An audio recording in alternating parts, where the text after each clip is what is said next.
ছাগল বাঁচাতে গিয়ে গর্তে পড়ে গেল হরিশ্চন্দ্রপুর 2 নম্বর ব্লকের বিডিওর 4 চাকা গাড়ি।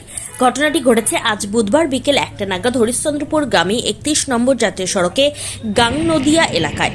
ঘটনায় চাঞ্চল্য ছড়িয়ে পড়ে, তবে গাড়িতে চালক ছাড়া কেউ ছিলেন না। চালকের সেরকম ক্ষয়ক্ষতি হয়নি। গাড়ির সামনের কাঁচ ভেঙে গিয়েছে। খবর পেয়ে ঘটনাস্থলে ছুটে আসে হরিশ্চন্দ্রপুর থানার পুলিশ।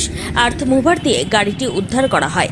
চালক পরিমল কুমার দাস বলেন, হরিশ্চন্দ্রপুর থেকে তুলসীহাটা পেট্রোল পাম্পে তেল ভরতে যাচ্ছিলেন। গাংনদিয়া এলাকায় দুটি ছাগল গাড়ির সামনে চলে আসে। ছাগল বাঁচাতে গিয়ে নিয়ন্ত্রণ হারিয়ে গাড়িটি গর্তে পড়ে গেল।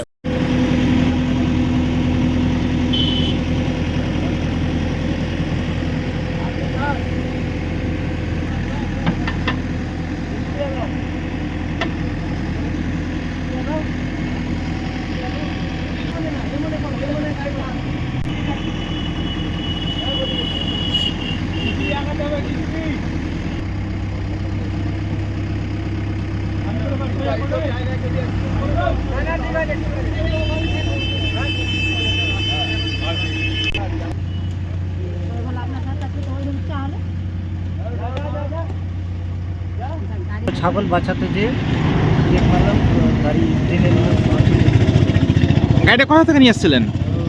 ব্লক থেকে যাচ্ছিলাম তেল ভরতে পাম্প। এটা তো ব্লক 2 এর গাড়ি, মানে আপনি ড্রাইভার তো? হ্যাঁ, কোন জায়গায় ঘটনাটা ঘটেছে? এটা গাংনদিয়া মানে আপনি যাচ্ছিলেন কোথায়? পাম্পে, তুলসীহাটা পাম্পে কি করতে যাচ্ছিলেন? তেল ভরতে।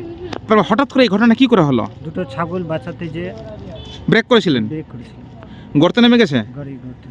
গাড়িতে কেউ ছিল কি? না না, কেউ ছিল না, আমি একা ছিলাম। আপনি কি কোনো জখম হয়েছে? চোট পেয়েছেন? না না হালকা চোট পেয়েছেন নাকি? না, কোনো কিছু ছিল না।